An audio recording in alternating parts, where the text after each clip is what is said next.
Namaste. Many of the Ayurveda postgraduates, soon after the post-graduation, enter into educational field. That is, one or the other Ayurveda colleges recognized by NCISM. Now, most of the students will not, or you can say scholars, will not get a government vacancy soon after the post-graduation. So, they will be depending on either one or the other private sector colleges.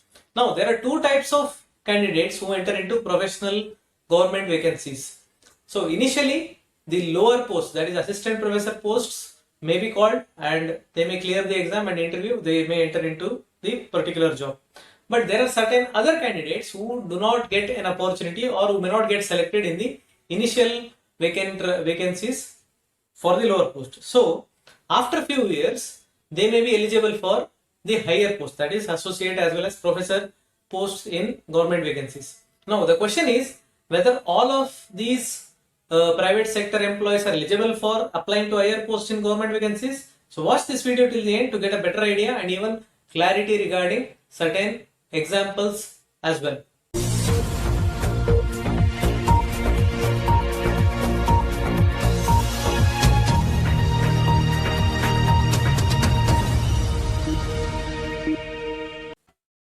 So, as I already mentioned, in this video we are going to see regarding the higher posts for a private college or institute employee, that is associate professor or professor post. Now, there are two scenarios. You are working as a lecturer or associate assistant professor in particular institute, or you may be even given promotion by the private institute, like you may already become associate, or you may be even professor. Usually, for 5 years you will be called as an assistant professor in private jobs, like 28 years if you are joining the assistant professor. At the age of 33, after 5 years of experience, you will be given promotion by the respective institute. If there is vacancy, that you will be given the name designation as associate professor. Now, after again 5 years, at the age of 38 years, again you will be given the promotion if there is vacancy again as a professor. Now, at the age of 38, you are a professor in a private college, or at the age of 33, you are a associate professor in a private college, or at the age of you can say even more than 40 also, you are continuing as professor. Now, imagine there is a vacancy for a government institute or basically government job. Now, that vacancy is for the higher post, that is associate professor or professor. Now, are you eligible to apply for these government jobs? Because you are already working in a private college. Are you eligible now to apply for these higher posts? Now, this is scenario first, we will get the answer for that. This is a recent advertisement. This is specifically from the All India Institute of Ayurveda, where you can see the eligibility criteria for the associate professor, for applying to associate professor.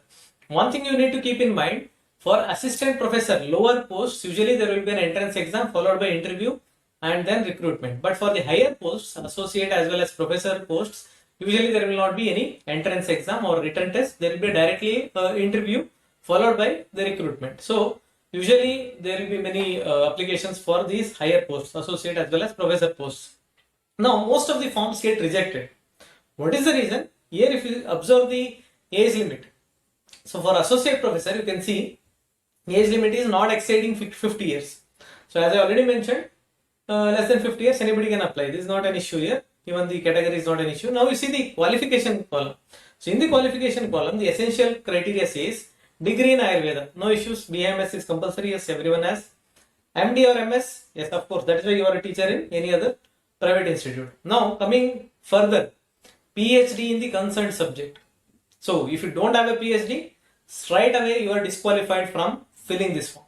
This is very important. PhD is a essential. You can see here it is an essential criteria. What it means is, without any of these, even one point is missing in this, you are not eligible. That is why it is called as essential. So, PhD is compulsory for associate in a government job. Now, fourth point says, minimum 6 years full-time teaching. This is very important. 6 years. It's not 5 years here. It is 6 years in the government vacancies. 6 years. Not only that, even the research experience also could be there. For example, soon after MD, you might have joined CCRX as a research officer. Now, after 6 years of working there, if there is a vacancy in any institute for associate professor post, and if you are interested in that, the 6 years experience of CCRS will be counted as the eligibility criteria. So either research or either it could be the full-time teaching, not the part-time, full-time teaching. Now the research experience, usually it is considered for regular posts, not the contractual post. Usually contractual posts or the SRF, senior research fellowships, these kinds of research experiences are usually not considered. The standard ones like CCRS and other major projects under Ayush Ministry are usually considered. So that point is also to be noted. Now, not only this, if you are working in any private institute with a fixed remuneration or fixed salary, for example, say you have joined a private college as an assistant professor for 60,000, 50,000. After you become associate, like after 5 years, you might have got the basic as 80,000. Now imagine you have finished 10 years of experience, you are getting fixed, or you can say the remuneration of a fixed salary of 1 lakh. Now, are you eligible here? Here, if you observe, in the grade pay, that is in GP means grade pay, 7,600 or above. So, if you are having 6 years of experience teaching or research, you should compulsorily have a grade pay of 7,600 or above, more than that. Otherwise, second option is either you could have a 9 years experience as an assistant professor. Imagine your college management has not given you promotion. Now you are assistant professor since 10 years. Now you are eligible. But the thing is, the grade pay should be there, that is 6,000 and above. So basically they are asking for salary scale. So this is one important point. So without salary scale, proper salary scale, without proper basic salary band along with grade pay, you may not be able to enter into such kind of the interviews. Now 3 years experience as guide at MA, MD or MS or PhD level in the subject concerned. So not just the experience of teaching, you should also have 3 years minimum experience as a guide. You should have already guided some or the other scholar at least for 3 years. That is another of the important essential criteria. And other than that, there will be some things in relation to publications. So publications wise, minimum 5 that is mentioned here, excluding the thesis work. That is also a point to be noted. Now in desirable, they have mentioned either he or she could have been a PI, principal investigator in major project, or capacity to undertake any R&D, that is research and development related any of the activities. So essential criteria is very important. If you are not falling under any of this, then definitely you are disqualified. Basically the disqualification comes in point number 4, that is the grade pay. Usually the consolidated or fixed kind of salary do not have any specific grade pay. That's why straight away your application gets rejected. So this is one of the example, that is associate professor. If you see the scenario 2, that is you want to apply for the professor post. You may be already a private, you may be in the private institute as a lecturer or associate or professor. Maybe your college has not given you promotion, but still you have 10 years of experience or 11, 12 years of experience. And now there is a vacancy of professor post in any of the government institute. Now what to do, or what is the eligibility criteria? Again, the BMS and MD is compulsory. PhD again compulsory. Now if you see the research or teaching experience, it is 18 years. 18 years of full-time teaching experience after MD or MS, out of which at least 14 years experience as associate professor or 9 years as associate professor, but the grade pay is different. If you have worked as associate professor for more than 14 years or minimum 14 years with the grade pay of 7,600, then fine. Otherwise, 9 years of as associate professor, at least with the grade pay of 9,000 or above. So total research or teaching experience should be minimum 18. So 2 conditions are mentioned here. And other than that, you should have 14 years of experience as a guide. So in the associate part, it was 3 years. Now it is 14 years. It is, you can say, almost you should have aged almost 45 plus. Then only you will be able to fulfill all these criteria. So that is very important. Now, other than that, publications are common. Desirable will be like who are having certain, you can say, experience in handling certain hospital related issues, especially in some clinical subjects like Kaya Chikitsa, Shalya Stri Rog, and research projects. If you have taken if you have undertaken as a principal investigator, you will be given preference. And other things which are R&D related and patents, if you have filed any, then you will be given more preference. That is desirable part. But essential part, usually point number 4 and 5 will be the reason for the major rejections of the forms of candidates for these kinds of posts. Now this is another of the example for professor post. This is from National Institute of Ayurveda. So previous one was from All India Institute. Here also you can see for the professor post, essential qualification BMS and MD. But in NIA there was no compulsion of PhD. That thing is, you can see here difference. And the essential criteria says 5 years of PG teaching experience as associate professor. Minimum 5 years of associate professor and also PG teaching experience minimum. So that is the essential criteria in NIA. And you can see here the pay scale, pay band between 15,600 to 3,900. That is the minimum pay band. If you have been given appointment letter which mentions your pay scale band, I'm telling about the band, minimum 15,600 up to maximum 3,900. In between that, along with the grade pay, GP means grade pay of 7,600 with NPA. So all these criteria should match. If you don't have NPA, straight away ruled out. If you don't have grade pay, straight away ruled out. If you don't have the pay band, straight away ruled out. If you don't have experience teaching as mentioned, straight away ruled out. So this is another of the way how you have become eligible for certain kind of such posts. Or else another like option here is as a reader or assistant professor or lecturer, any of the post you have worked for more than 15 years minimum combined, and then as you can see pay scale everything is almost similar, grade pay is slightly different, and I hope you got the point now. So now you need to see the pay band, the NPA, the grade pay, experience as a PG teacher, as a UG teacher, experience as a guide. All these things matter. Any one is missing, you are ruled out or you are straight away striked off from the list of candidates. Now another of the similar post, professor post, same thing is there, but you can see the detailed explanation here. Now if you don't have these kinds of eligible essential qualification, you will be straight away rejected. You can see certain example here, certain candidates are there on the screen, and you can see the reason for the rejection.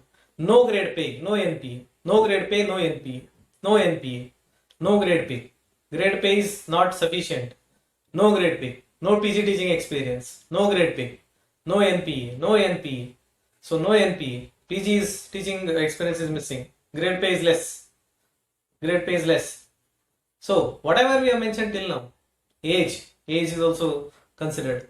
Whatever we have mentioned till now, everything is counted one by one. Only if everything ticks, then you are eligible for appearing for the interview. Then you will be selected as a regular faculty. Otherwise, you will be rejected straight away during the form itself. Not even in the interview. Straight away will be rejected for the form from the form itself, and you will not be allowed to enter the interview. Now the point of interest here is whenever you are joining any private college as a teacher, lower post or higher post, please ask for pay band.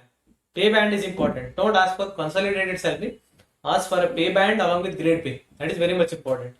Pay band along with grade pay along with NPA. So these three things should be there. Pay band, grade pay and NPA. These three should be there, and how much ever they want to give as per the negotiation, that is okay, but on the paper it should look something like this. You should look something like this. So 15,600 plus grade pay, if you take 5,400, it comes to about 21,000 as the basic salary, and NPA may be counted as 10,000, so 30 to 35,000. So hardly 35,000 they have to compulsorily give. You may be taking 50, 60,000, you may be taking 40,000, but don't take it as 40,000 in the appointment letter. Take it as pay band, the grade pay and NPA. Then only you will be further eligible for such kind of higher posts interview in government jobs. Otherwise, even if you are getting 1 lakh consolidated salary without any kind such kind of pay bands and all, you will be straight away rejected. That is the reason why you can see 28 forms are rejected here. I think in this interview hardly 10 were selected because only they had such kind of pay band, NPA and grade pay. So this is one message which I want to give to the newly joining faculty in the private colleges. Make the private colleges aware about these things. They may not be aware about these things because most of the private college owners are businessmen. They may not be aware, and the workers somehow under them, all the LDCs or you can say the clerical faculty staff, they may not be aware of these things. They may simply give you whatever they have in their mind. Ultimately, you will be the one who may be missing out certain things in the future. So this is one example. You can see here one of the appointment letter. Here you can see you shall be, in the first line, you shall be paid salary as per the prevailing pay scale of the institution. Nothing is mentioned in this appointment letter, which means straight away this form gets rejected. Another example, you can see here, second line, pay scale of 15,600 to 3,900 with grade pay 5,400. So this is mentioned here. So How much you are taking from this institute, I am not interested in that. I am interested in that particular number. This form will be selected. If you are working in this institute for 5 years, 10 years or 6 years, 12 years, 9 years, whatever it is mentioned there, you will be eligible for the interview because it has specific that kind of wordings. Wordings is the one which matters the most. So that is why I have shown one negative appointment letter which have minimum impact later and one positive impact. So this way you may be benefited in the near future. That was the reason, sole purpose of making this video. I hope you like this video. You can see here one more last example. You may be selected for some contractual post. Again, here it is fixed monthly remuneration. Money may be high compared to the private colleges, but definitely this was rejected straight away. Why? Because there is no pay scale, no grade, no anything. This is also one rejected form example. So I hope you like this video. Kindly watch other videos even for simple, you can say, information like this and share with your well wishers and other Ayurveda friends. Until next time, thank you.